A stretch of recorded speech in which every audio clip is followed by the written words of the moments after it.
Hace ya un tiempo que no he tenido esta oportunidad, pero me encanta. Lo hice durante algún tiempo, varios años consecutivos, y es una de las cosas que dan más gusto.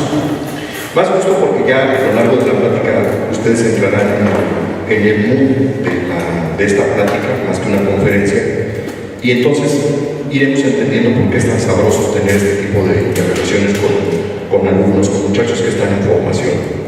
Yo agradezco mucho al director de esta universidad, Daniel de Alan, y hago un paréntesis. A mí no me gustan las alamerías, pero la verdad de las cosas es que a partir de que te encuentras en la dirección, la universidad se ha sacudido.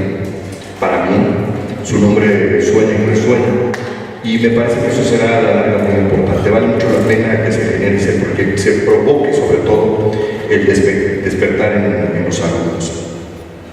El inicio de esta charla que les digo y de por qué me agrada tanto la combinación con los jóvenes es porque las universidades son productoras de talento, productoras de seres humanos.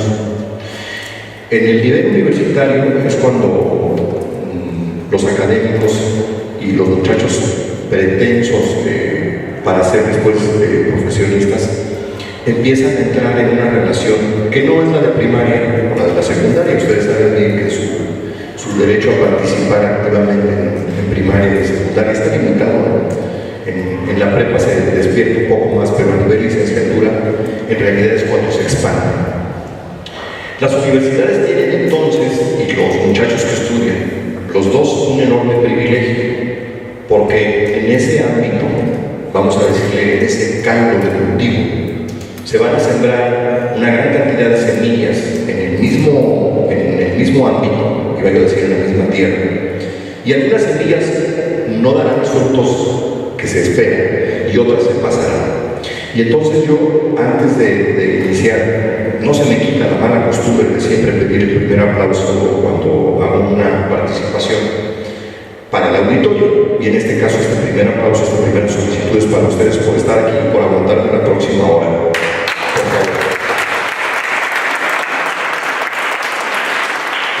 Y entonces, la primera pregunta que yo les voy a lanzar a ustedes en esta breve charla será la siguiente. Que levanten la mano quienes están estudiando para obtener un nivel profesional, una licenciatura, quienes están pensando en ser, por ejemplo, jardineros. Que alguien levante la mano para decir, yo vine a estudiar aquí para terminar como jardinero. O vine a estudiar aquí para terminar, aunque es muy noble la labor y es muy importante, como capitán en un restaurante a nivel de mesería. ¿Quiénes tienen esa tirada en su proyección? ¿Quiénes se ven en ese momento? Que levanten la mano.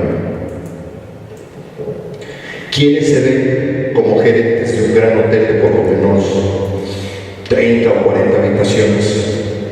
¿Quiénes se colocan mentalmente como gerentes de un hotelazo? Vientos. Ahora, ¿quiénes se ven como dueños de una empresa turística? No necesariamente como un hotel, puede ser un intermedio, puede ser una agencia de viajes, una agencia de movilización, una de interconexión, de comercialización. ¿Quiénes se proyectan y se ven al frente de una empresa como dueños? A eso se viene a las universidades. De poco sirve en realidad tanto tiempo, tanta inversión económica, desvelos, inversión emocional y cualitativa para ir tirando otra cosa. Lo digo porque en el concepto universitario, que ahora en San Miguel de Allende afortunadamente ya tenemos algunas universidades, se sigue manejando el concepto o el proyecto de que hay que salir con la licenciatura para formar parte, lo digo con mucho respeto, de una servidumbre turística. Y soy de los que creen que eso no es correcto. En el escalafón de la vida, y conforme cada quien con sus cualidades y sus condiciones de trabajo se vaya ubicando en el mercado turístico, turístico será otra cosa, pero tengo la impresión de que la preparación del alumnado debe de ser principal y fundamentalmente para buscar líderes empresariales como dueños y como altos gerentes en las condiciones que San Miguel de Allende lo reclama, porque si no, no se va a valer que San Miguel de Allende siga en esta línea ascendente y que realmente el remanente importante de la ganancia, lo voy a decir en términos prácticos, la lana se la lleven otros, ¿no? Y para eso está el tema de la preparación. Y por eso me gusta tanto hacer mis pláticas, mis conferencias con chavos que están en ese periodo de formación, porque el periodo de formación quiere decir que ustedes aún no han consolidado un concepto claro de su hacer y de su quehacer. Están en un tramo de preparación, es como el que se prepara para una carrera, ¿no? Sale todos los días, entrena, pero no es la carrera, es nada más el tramo de preparación. Y esto se los comento porque es sumamente importante. No saben ustedes hasta qué grado el que fuera de los muros de la propia universidad y del contexto académico, ustedes se alimenten de todo lo que tenga que ver con información consistente en el tema de turismo, de gastronomía, de hospedería, de ciencias de la comunicación, de ciencias sociales. Todo lo que puedan ustedes aprender les va a ser a la larga, si no, ya lo verán con el tiempo. Bueno, entonces resulta que es el Día Universal del Turismo y fue el día de ayer. ¿Ustedes saben por qué la UNESCO determinó que fuera el 27 de septiembre?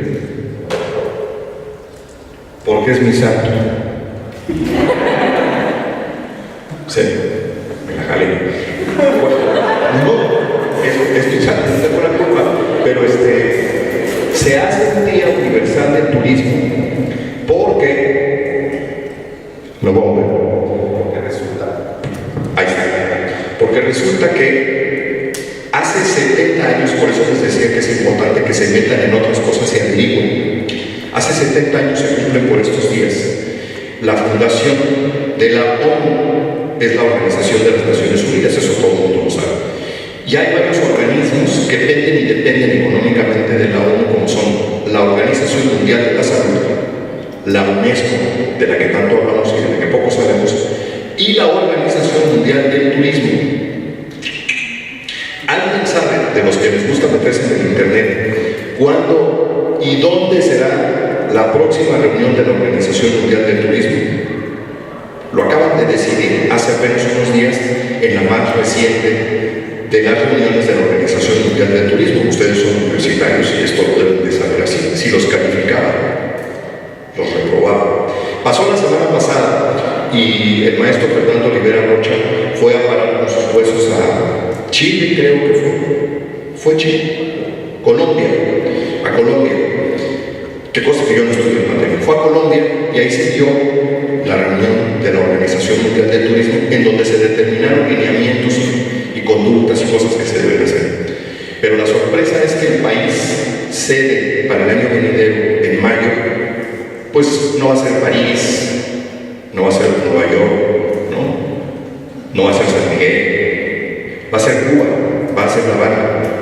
Y es un ejemplo muy interesante porque La Habana, a pesar de mucho y a pesar de todo, alcanza esta condición por un voto unánime para que el año venidero, en el mes de mayo, se lleve a cabo la Organización Mundial de Turismo o de Turismo Mundial. Empiezo por ahí para irnos dando cuenta de algunas cosas. ¿Por qué la Organización Mundial del Turismo existe avalada por la ONU, que cumple 70 años en estos días? ¿A alguien se le ocurre por qué no es la industria automotriz o la industria agroalimentaria o el petróleo, la explotación petrolera? ¿A alguien se le ocurre que me lo pueda decir? ¿Por qué? Porque la ONU nace hace 70 años en el contexto de la Segunda Guerra Mundial para darle un cierto orden al mundo. Y los organismos que dependen de la ONU, todos están abocados a una cuestión de servicio primeramente humano y social. Por eso la Organización Mundial de la Salud y por eso la UNESCO, que es una traducción del inglés al español, que es por la educación y la cultura, y por eso el turismo. Pero alguien que se pregunte, bueno, ¿y qué tiene que ver la ciencia ciencia cierta el tema del turismo con el desarrollo mundial. Ahí la plática empieza y se pone buena. Resulta que hoy en día todo el mundo tenemos chance y derecho de hablar del turismo. Pero ¿cuándo empieza verdaderamente el turismo? ¿Alguien me puede decir más o menos? Yo creo que sí hay alguien que nos pueda decir. ¿Cuándo es que empiezan los viajes en realidad turísticos a nivel mundial? No podían ser los viajes turísticos si no hay aviones, si no hay embarcaciones y si no hay ferrocarril. Y por lo tanto las vías de comunicación o los llamados medios masivos de comunicación son el detonador del turismo mundial. Yo creo que quienes pueden apuntar esta fecha se los digo. Es a finales del siglo XIX, 1890-95, y principios del siglo XX cuando inicia formalmente una especie de movilidad a nivel mundial turística. Yo platicaba con un amigo bromero y le decía yo, oye, pues en 1740 no decían alegremente dos señores allá en Europa, oye, vámonos a dar una vuelta a Palenque, ¿no? Aunque parezca absurdo, pues es absurdo, ¿no? El petróleo, los combustibles, las vías férreas, el carbón, el vapor, detonan la proyección turística mundial que desafortunadamente creció al amparo del crecimiento militar del mundo a principios del siglo XX. Eso hay que tenerlo ahí acomodado. Por eso es que la ONU tiene 70 años de fundación, 1940 aproximadamente, cuando ya muchas de las movilizaciones a nivel mundial turístico se habían empezado a dar. Ahora, les voy a lanzar otra pregunta.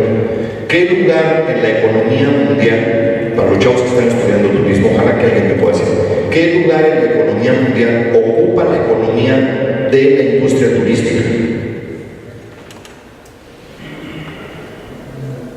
Sin miedo, porque yo tampoco sabía, hasta ayer me puse a analizar. ¿Qué lugar ocupa? Es el tercer lugar. Pero fíjense, ¿después de quién?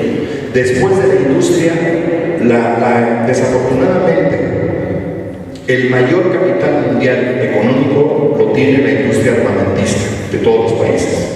Después le sigue la industria automotriz. Después le sigue, pero no quieren decir el narcotráfico, y después el turismo.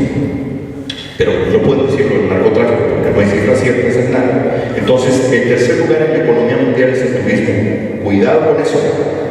Estamos hablando de uno de los recursos económicos más importantes a nivel mundial, que una vez alguien dijo alegremente que era la industria sin chimeneas, pero esa es una gran mentira. Porque si solamente contamos la cantidad de dióxido que se desprende por los autotransportes que se tienen que mover para llevar turismo en el mundo, es un año. Y si contamos la depauperación del ozono por los vuelos, por el gasavión que ocupan los aviones, es otro. Y si contamos el diésel de las embarcaciones, entonces ni tan de chimeneas, pero en lugares donde florece la economía turística, se puede decir que están al margen de ese tipo de contaminación. Bueno, esto que les he dicho, y he tratado de ser breve, es nada más el marco contextual para entender primero que el turismo es la tercera forma de economía mundial, que está amparado por la ONU y que tiene apenas un siglo de haber nacido, es decir, es una industria relativamente nueva, altamente rentable y que está amparada por el paraguas de la cultura mundial de la ONU y de la UNESCO. ¿Hasta ahí vamos bien?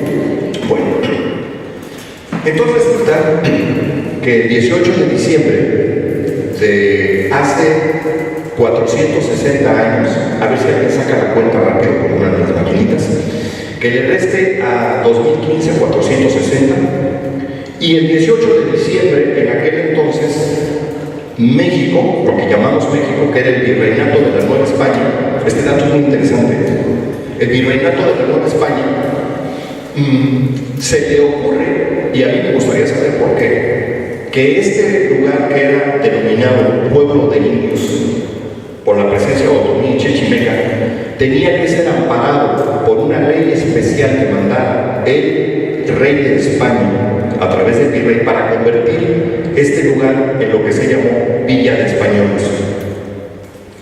Acuérdense de esa fecha, 18 de diciembre de hace 460 años. ¿Ya tienen el dato? ¿Como cuántos años después de la fundación de San Miguel?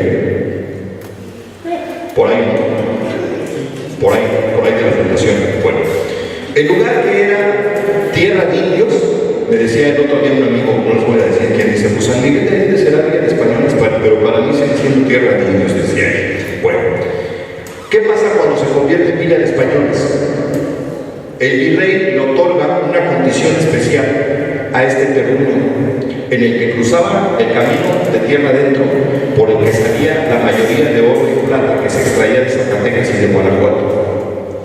Y le permite a San Miguel, en ese momento San Miguel el Grande, le permite tener pólvora, tener una armada, hacer fundiciones, tener una milicia formada, tener caballos para la guerra, y un insumo importante para quedarse con una cantidad porcentual del oro y la plata que pasaba por el Camino Real, que es justamente una parte de lo que vemos ahora como la carretera esta que entra a San Miguel de Allende y una que está por el otro lado de la presa.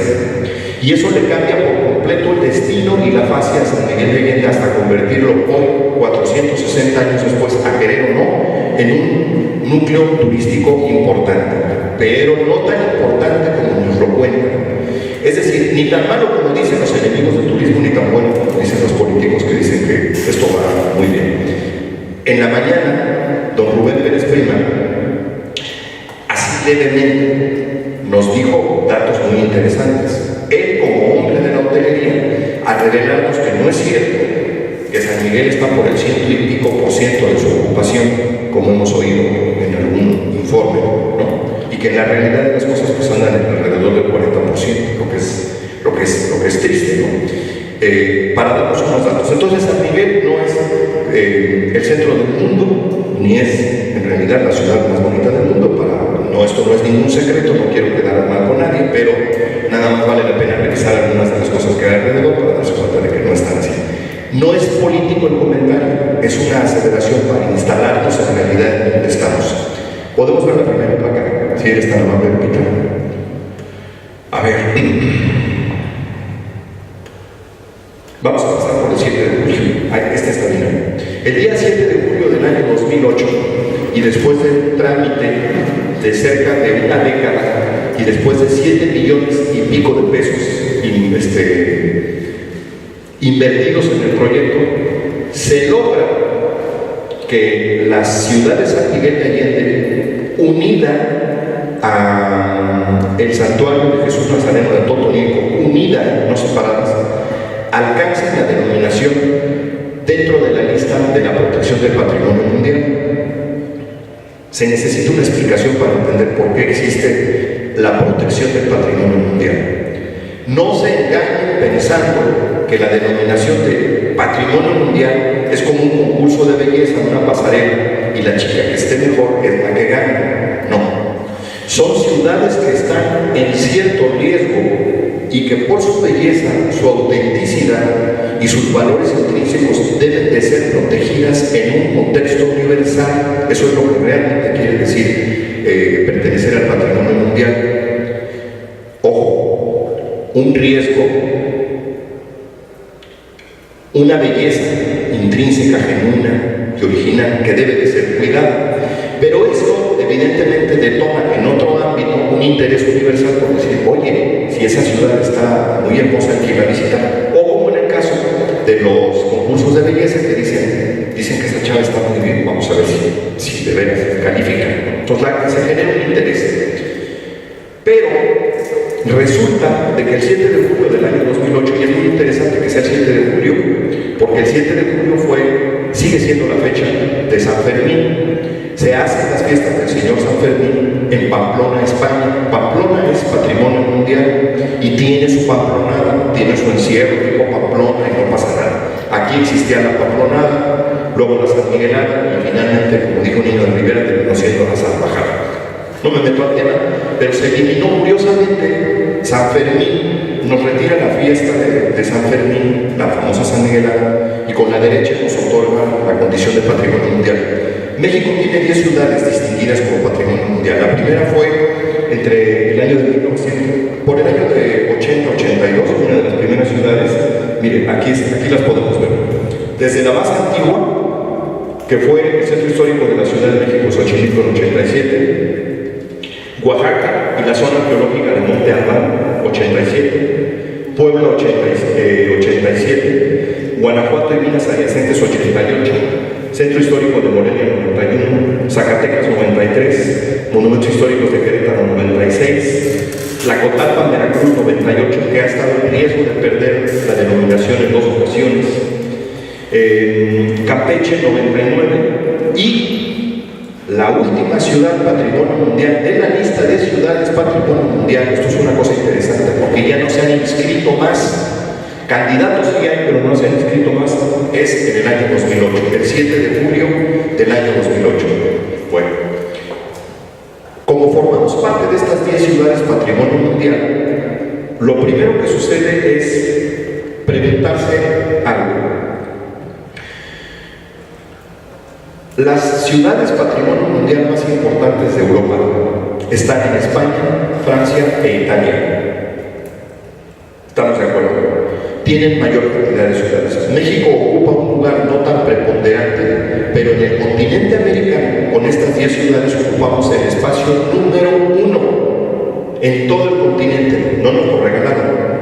Cuando digo no nos lo regalaron es porque alguien puede pensar que no, pues hubo mano negra en México. No. La verdad de las cosas es que a ley México tiene estas 10 ciudades patrimonio mundial y nos coloca en el lugar número 1.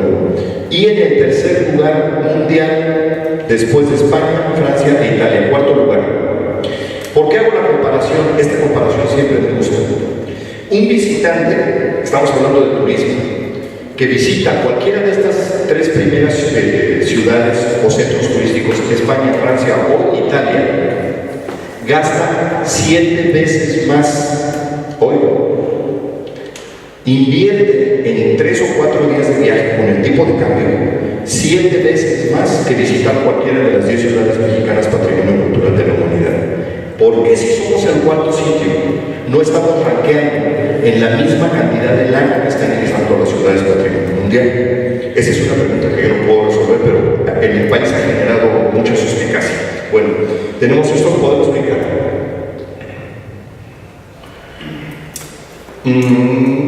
Esto ya se lo sé. Bueno, anterior sí está normal.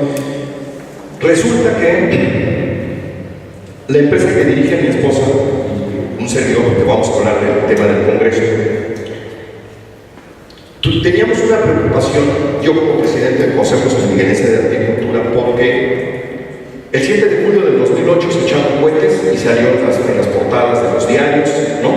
El presidente en ese momento, Jesús Correa, el senador Luis Alberto Villarreal, el gobernador Juan Manuel Oliva, y todo el mundo se sintió muy contento. ¿Qué estaba pasando al año siguiente? Faltaba una semana para que fuera el primer aniversario de la denominación de esta importantísima denominación y no se movía un tabique. Los políticos, como de costumbre, lo suyo, ¿no? Entonces los miembros del Consejo de Agricultura y la empresa de mi esposa decidimos sacudir el tema, así como lo han hecho ustedes ahora con el Día del Turismo, Día Mundial del Turismo. Y entonces dijimos, vamos a convocar a algunos amigos. Le hablé a 3 empresarios, le hablé al presidente de la Canirac, al presidente de la Asociación de Hoteles, entonces era Marcelo Vera. Si quieres la podemos cambiar. Y en el primer aniversario generamos, esto fue este es el 7 de julio del 2009, 8-9. En el primero hicimos una rueda de prensa y todo lo que pudimos hacer fue hacer un desayuno con la prensa. Llegaron un chorro de periodistas, básicamente todos y hasta estatales, y les dijimos, el 7 de julio, dijeron el 7 de julio, ¿qué es eso? A todo el mundo se le había olvidado. Entonces hicimos una conferencia y eso fue todo lo que pasó.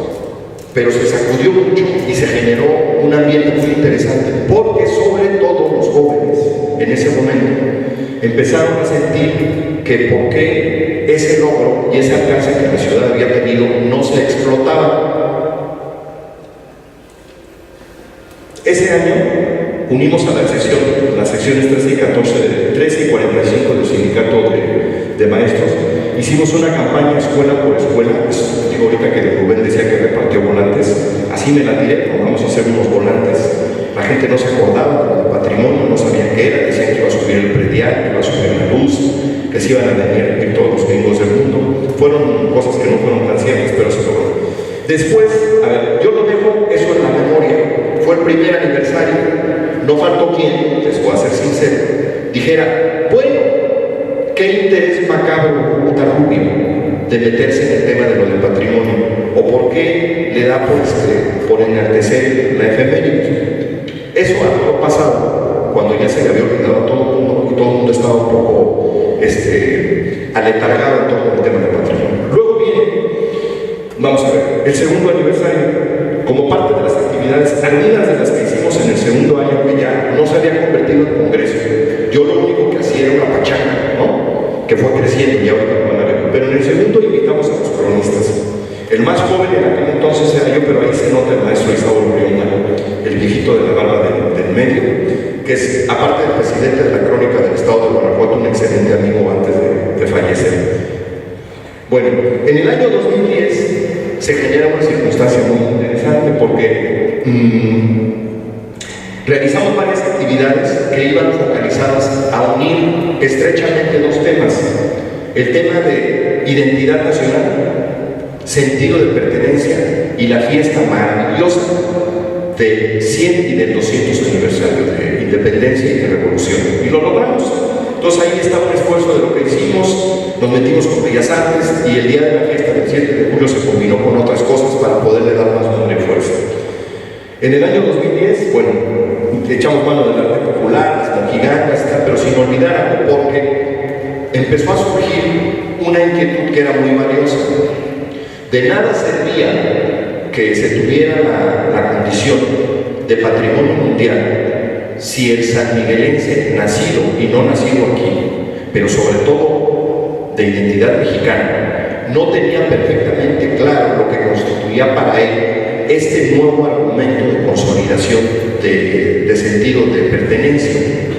Sentido de pertenencia quiere decir, por ejemplo, que si ustedes tienen una casa, ustedes no permiten que su casa se empiece a deteriorar del techo, del suelo, de la puerta, y que de repente le dan una barrida, aunque estén un poco descuidados, pero que no pierden ese sentido porque es suyo.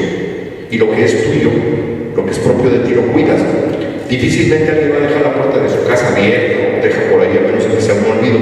Eso quiere decir sentido de pertenencia. Para lograr un sentido de pertenencia teníamos que entender qué era lo que se estaba cuidando y por qué el valor de cuidarlo, porque aparte de ser tuyo, te daba un escalafón más en tu condición de identidad personal, de lo que platicaré. A ver qué más. Para el tercer aniversario, todavía no se hacía, no habíamos fundado el Congreso del Patrimonio, pero para este asistieron los presidentes de las asociaciones de hoteles de cada una de las 10 ciudades mexicanas. ¿Cómo pagamos esto? Ni me acuerdo, porque todo el mundo entró. El presidente nacional de la Asociación de Hoteles y Moteles de la República Mexicana, don Armando Uribe, que fue como nuestra bandera, y se actuó con la importancia de este festejo como producto turístico, se acentuó como producto turístico, cultural y académico. Y ahí empezó una cosa muy interesante. En la oferta turística, los chavos que están estudiando el tema turístico saben que por lo menos hay como 3 o 4 líneas marcadas de turismo. Turismo de aventura, turismo de salud, turismo de esparcimiento, hay incluso hasta turismo sexual, de reuniones, etc.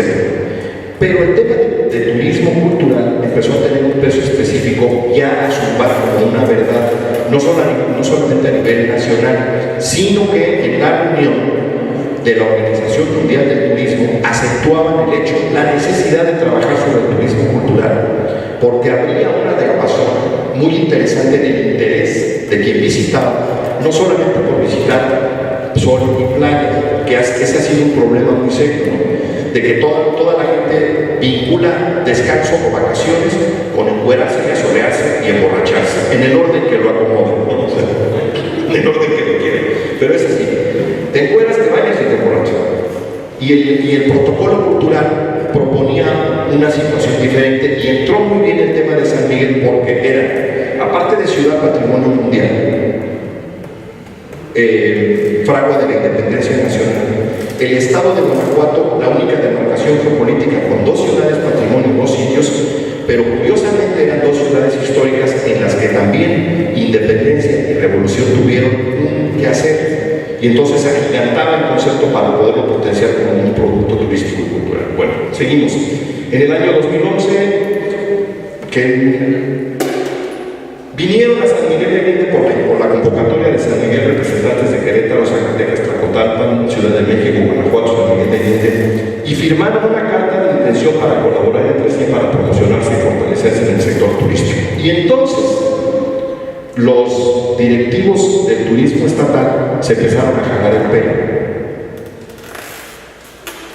porque según esto nos estábamos saliendo de nuestras márgenes como asociación civil, estábamos convocando al gobierno y los gobiernos estaban siendo testigos de la manifestación de la necesidad de unirse, y entonces se pusieron nerviosos, pensaron que era un ardid político, que traíamos algo, y otra vez dijeron: ¿y Adolfo Rubio qué oscuros intereses percibe con este tema? Bueno, pero no sucedió.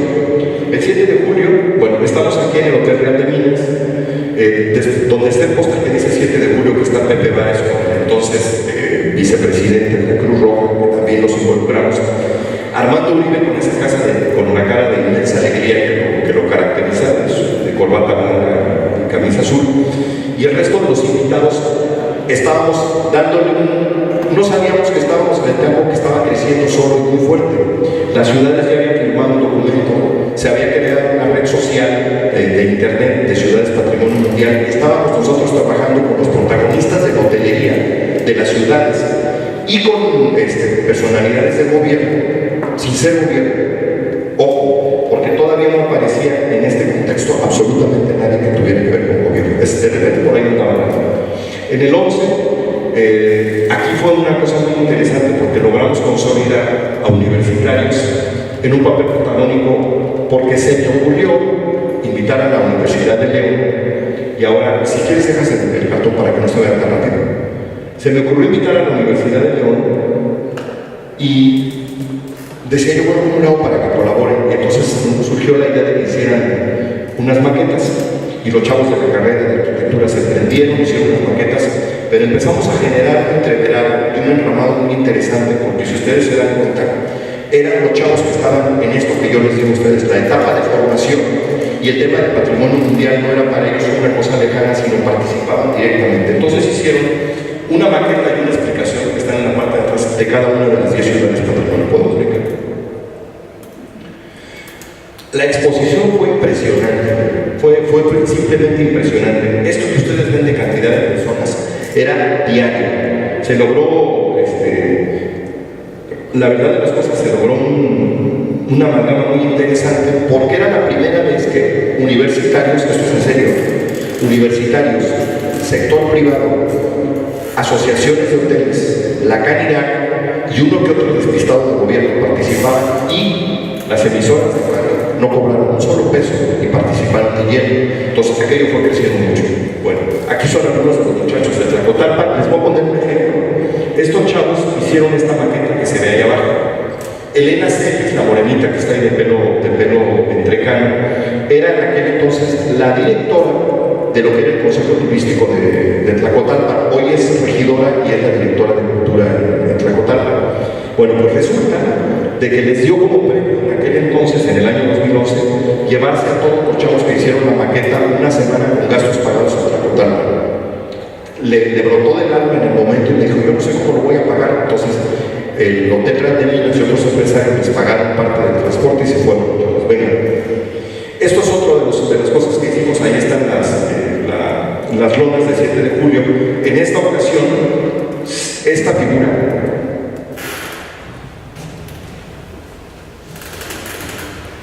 es Don Seferino, el hombre que le hizo esta maravillosa renovación a la parroquia. Yo he escuchado con un poco de tristeza por ahí en la radio que decían que a Don Seferino nunca se le había hecho caso. No es cierto. El Consejo de Patrimonio que hacemos, el Congreso de Patrimonio, siempre desde que iniciamos hacíamos una obra, y este año fue para Seferino. Y no solo eso, se hizo una biografía y se metió en el internet, se hizo un trabajo enorme con Don Seferino. Y aquí fue una comida que se hizo y todo lo que se recaudó de la comida fue a parar a manos de la Cruz Roja. Aquí están básicamente los principales protagonistas. Aquí vemos en aquel entonces el que era el presidente de la Cruz Roja. Están nuestros amigos del Consejo Turístico, en esta ocasión sí se unieron a nosotros. Marcelo Castro, el presidente de la Asociación Nacional, y seguimos adelante. Y bueno, este es un día histórico. Aquí estábamos escuchando una interlocución de un periodista que preguntaba, ¿qué estaba pasando aquí? Este día estábamos presentando para el 4º aniversario la proyección del primer Congreso de Patrimonio Mundial. Sergio Hernández, me parece que era el apellido, Sergio Rodríguez era el secretario de Turismo.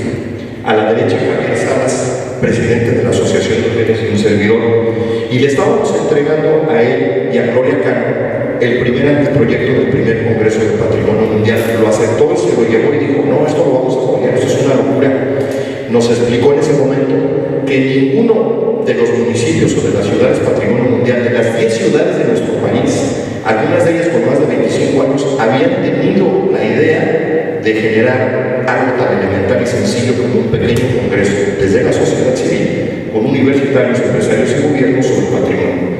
Bueno, aquí ya está, esta es la mesa más amplia, ya está por allá del lado derecho.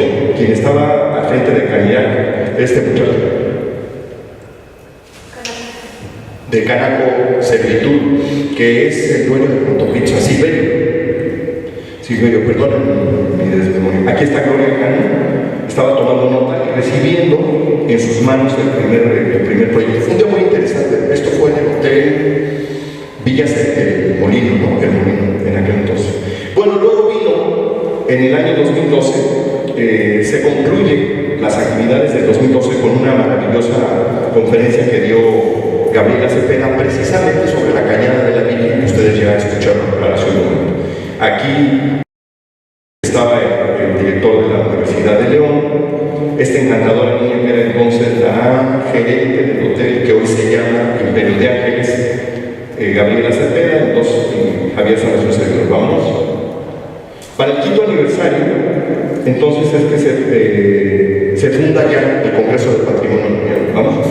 Bueno, esta es una fotografía histórica porque está tomada en el patio central del que era el Congreso del Estado, porque ustedes saben que el Congreso del Estado va a cambiar de lugar.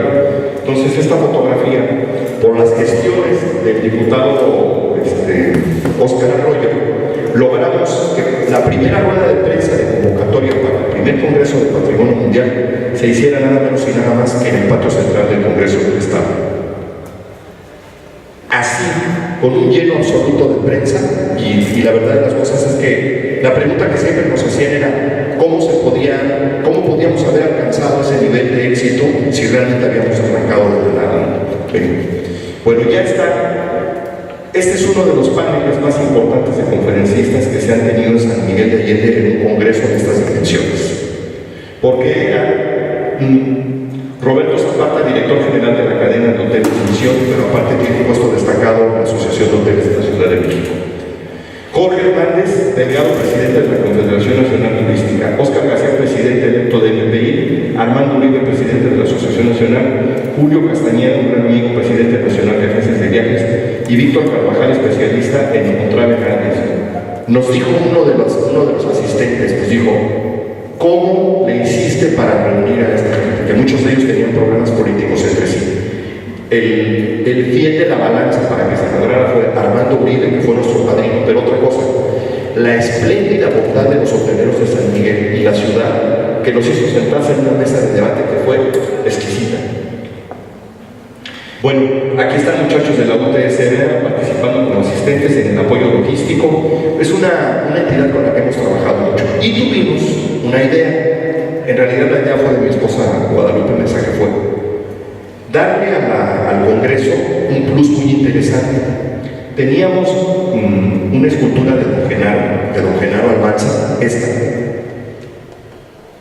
que fue una de las pruebas que se hizo de la medalla Bicentenario Ignacio de Allende, que la medalla secretaria sigue existiendo, pero esta fue una prueba que quedó muy bien, y como no sabíamos qué hacer con la primera prueba de otro evento, me dijo Lupita, ¿sabes qué? ¿Por qué no la mandamos fundir en plata y le hacemos una réplica de plata con baño de oro y le entregamos como una presea que otorga el Congreso? Fue un éxito rotundo.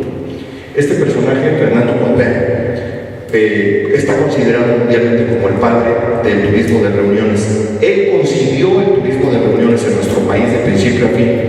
Vino, nos regaló una conferencia y es la primera medalla que se entrega. Vámonos.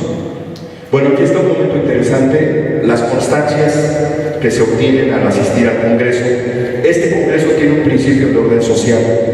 Si a nosotros nos patrocina una serie de empresas y el gobierno, ¿por qué no obsequiar a estudiantes destacados de San Miguel de Allende una beca para que puedan asistir a escuchar este tipo de congresos sobre su ciudad, sobre su riqueza patrimonial? Por una razón, yo te lo expliqué. A mí no me parece justo y me sigue pareciéndome poco justo que un muchacho que tenga talento no pueda asistir a un congreso muy importante porque no tiene lana. En el momento que tú tienes el cobro del dinero para que él tome el congreso o una especialización, tú lo estás limitando. Y tú no sabes si porque él no tenga lana para asistir al congreso no vaya a ser que sea un genio, ¿no? Y que el infeliz ese, como decía un amigo, resulte de que sea un extraordinario actor de la vida turística o política, y porque no tuvo 400 pesos un día, no tuvo bueno, entonces el Congreso regala más. Una buena parte, 51% de sus asistentes tienen que ser necesariamente por la vía de la beca. Puede ser en contraprestación como lo hicimos con la universidad. Vamos a ver. Así es que en aquella ocasión, durante 15 horas, 3 días, del 3 al 5 de julio, en las actividades académicas, además 6 y 7 de julio en las actividades de orden cultural, porque se nos ocurrió que el Congreso podría tener una vertiente también de orden cultural, que fue todo un éxito. Bueno, ¿quiénes vinieron y quiénes siguen asistiendo hasta este momento a nuestro Congreso? De la Ciudad de México, comprobado, de Zacatecas, de Querétaro, de San Luis de Irapuato, de León, Celaya, San José, Dolores y desde luego San Miguel. Entidades e instituciones que asistieron en aquella fecha fundacional del Congreso. Funcionarios de gobiernos municipales, del gobierno estatal, congresos legislativos, las OCB, que ustedes sí saben lo que es, regidores universitarios, guías de turistas, hoteleros, y la verdad de las cosas es que fue una cantidad de gente enorme la que nos visitó en aquel arranque.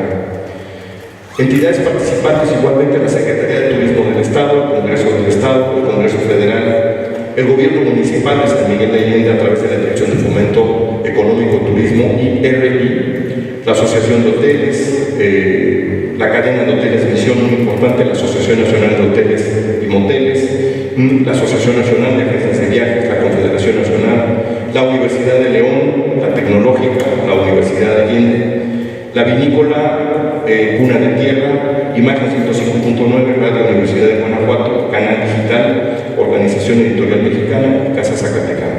La Universidad de Allende en aquel entonces se limitó su participación a que viniera un grupo artístico a hacer una presentación y tanta, pero fue importante involucrarlos. El programa de aquel entonces fue, se presentó al 100%, con conferencias magistrales, mesas redondas, coloquios, se contó con la participación de especialistas de alto nivel y en la profesionalización del turismo en México. Bueno, ya les había comentado que estuvo con nosotros Fernando Comper, uno de los más importantes empresarios del turismo de convenciones, que solamente nos dijo una cosa de San Miguel de Allende. Pues bueno, yo agradezco mucho la medalla, mi presentación y tal, pero ustedes están sentados sobre una mina de oro. ¿Cuántas semanas tiene el año?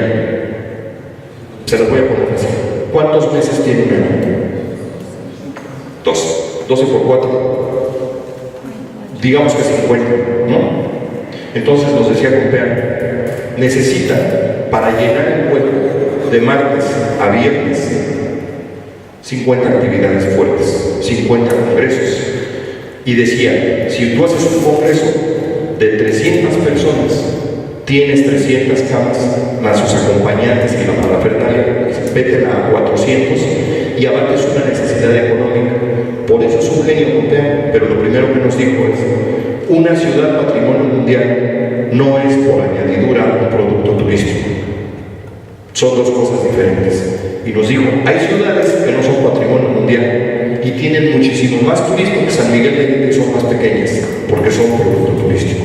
Todo aquello quedó obviamente grabado, todo eso está archivado y es parte de un compendio de información que tendremos que compartir. Esta fue la presentación digital que hicimos en aquel momento. Perdón, nos regresamos a quienes participaron en el anterior, por favor, fue muy importante.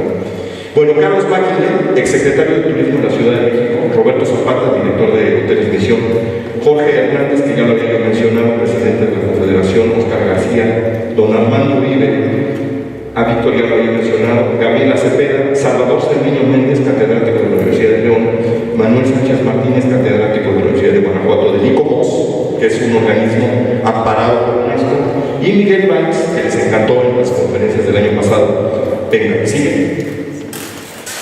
¿Seguimos? Bueno, algunos demostrativos de lo...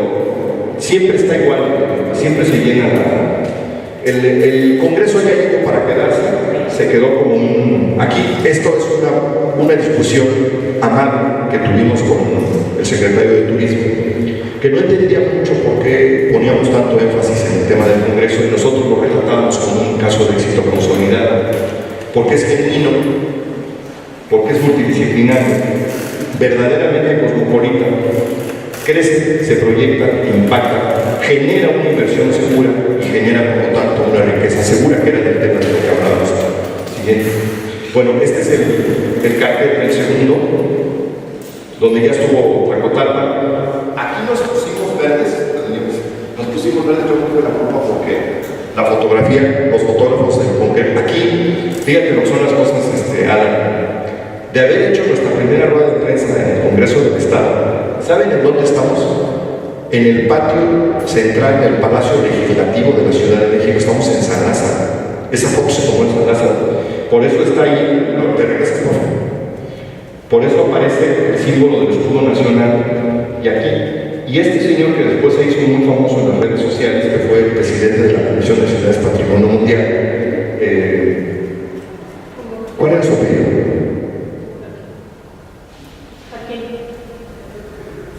Bueno, está con nosotros el presidente de Tlacotalpan, el director del Patrimonio de Tlacotalpan, que ya había venido de San Miguel, y el presidente de la Comisión Especial, Hugo Jarquín. ¿Sí se acuerdan, no? Lo llegaron a ver por ahí en la televisión, que lo pasó López Dóriga, un poco pasado de tragos en la noche. Qué bueno que no lo vieron, ¿sí lo vieron? Uno que salió con sus credenciales y que decía, bueno. Y en esta ocasión, la medalla fue para Demetrio Viribatúa. Pero yo alucinaba porque decía, yo no lo puedo creer. O sea, yo francamente no soy ni regidor ni director de cultura. Y estamos en el patio central de San Lázaro, recibidos por todo aquello así de periodistas en un infierno. Yo realmente me puse nervioso, nunca había visto tanto periodista, tanto animal junto, como dice Chávez. Bueno, Tlacotalpan, invitado de honor, en aquel entonces ya fue una locura. Fue del 3 al 5 de julio. Con una cantidad impresionante, y ya se nos prendió el foco de meterle gastronomía y hacerlo de otra manera un poco más amplia. El eje temático fue el mestizaje turístico y gastronómico, el periodismo cultural y los mecanismos de promoción, gestión de recursos internacionales y la arquitectura mundial. Como ustedes ven, pegamos un brinco diabólico del primer congreso al segundo congreso que ya era una cosa demencial. Entonces vino de ICOMOS América, radicada en Cuba, la doctora Isabel Rigol. La doctora, esta doctora, fue la doctora que calificó en el último tramo de la carrera a San Miguel de Allende para ser o no ser patrimonio mundial. Y después de que aquí la trataron de maravilla, le dieron, obviamente cuando se fue enamorada de la ciudad, pero cuando se fue de la ciudad nos dijo, tienen que resolver el problema de la cañada de las Cachinchas, porque por la cañada se puede perder la denominación de patrimonio. Hay que acordarnos que habíamos dicho que es una protección. Bueno, luego vino Cristina Pacheco, no vino. Estuvo presentada en el programa, pero no vino. Lourdes Piñasola sí vino. Humberto Musaquio sí vino. Javier Villalobos igualmente. Y Javi Grapa también. ¿Vamos? Luego participó en la Comisión Especial de Ciudades Patrimonio Mundial, la Cámara de Diputados Federal, la Comisión de Turismo del Congreso del Estado, el Gobierno Municipal de San Miguel de Allende, con poquito, pero hay que participar, con un poquito como debe ser, pero participar. La Secretaría de Turismo, la Universidad de León, la Tecnológica, las oficinas de la UNESCO en México, el Gobierno de Tlacotalpan y la Secretaría de Turismo del Estado de Veracruz. Ya vamos a acabar. A ver, atrás. Atrás. Estas son las ruedas de prensa que se generaron en el 2014. El 12 de mayo, en Casa Primavera en San Miguel, el martes 10 de junio en el Palacio Legislativo de Guanajuato y la tercera, el jueves 14 de junio en el Círculo Cultural de Persona y la cuarta, finalmente, el lunes 7 de julio en la televisión. Esta es la última edición en la que ustedes ya participaron. Este fue el cartel de nuestra... Se sigue dando unos cambios extraordinarios. La gente que participa es muy propositiva. La ciudad fue Puebla. Y ya fue una locura, porque entonces el Congreso del Estado de Guanajuato nos pidió que a ver si podíamos repetir lo de las maquetas de hacía 4 o 5 años para que estuvieran en el Congreso del Estado. Ahí estuvieron esas maquetas por todo lo alto. Quienes habrán ido a aquella exposición fue fenomenal. Seguimos. Nuestro amigo del director de la UDL, chicos de la UDL. Y bueno, aquí están, fue Puebla la ciudad invitada, aquí les tengo que decir. Don Gustavo Salinas, el personaje del centro, es el director de cultura de Zacatecas, que está comprometido a venir el año venidero. Del lado izquierdo, ya un poco cansados ahora, don Eduardo Matos Montezuma, que fue la persona que recibió este año la medalla 7 de julio, Elena Celis, el cartonista sanmiguelense don Polo Estrada. ¿Quién es este muchacho de azul que está por allí? ¿Lo reconocen?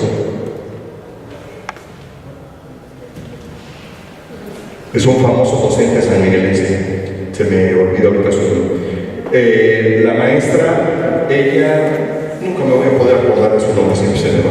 Y lo que queda de Adolfo Rodrigo. ¿Sigue? Bueno, Zacatecas es la ciudad invitada de honor para la próxima edición. Esta fue para que ustedes se den una idea cómo el involucramiento de los jóvenes y de los chavos cuando participan de lleno en algo y no están como testimonio para hacer bola.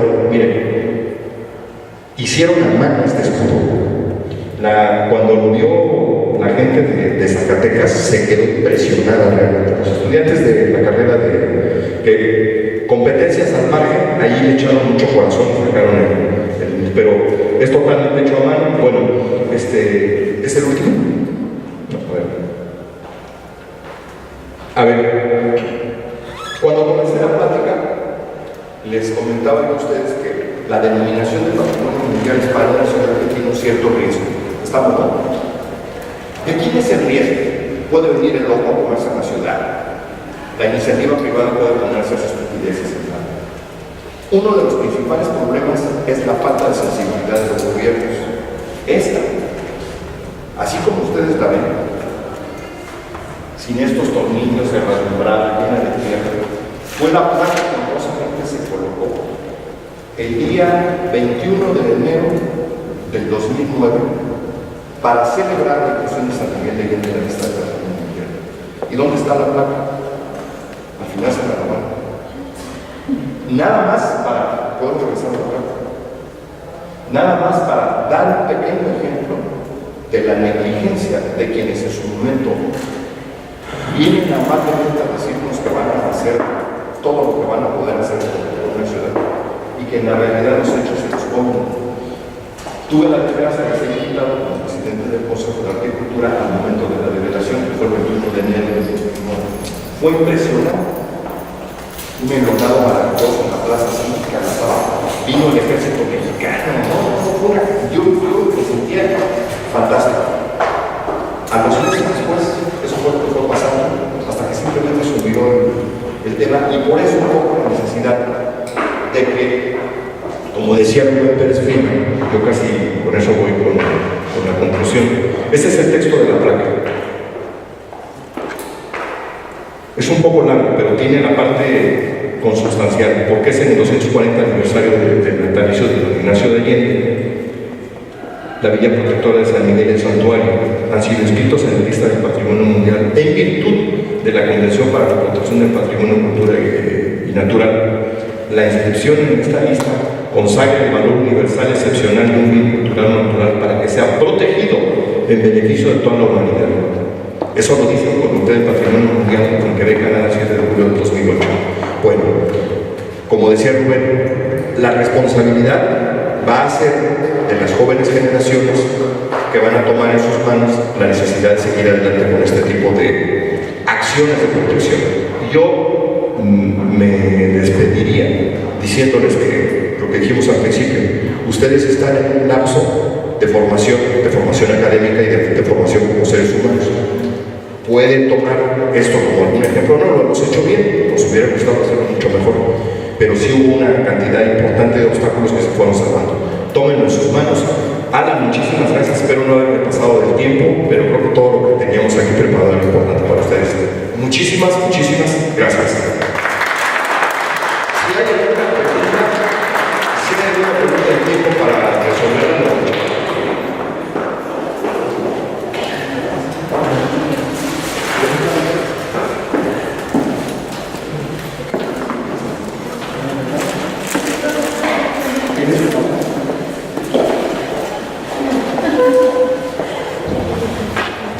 Bueno, pues yo les pido de nuevo un aplauso, creo que se lo merece. Igual de la misma manera se le otorga este reconocimiento por su participación.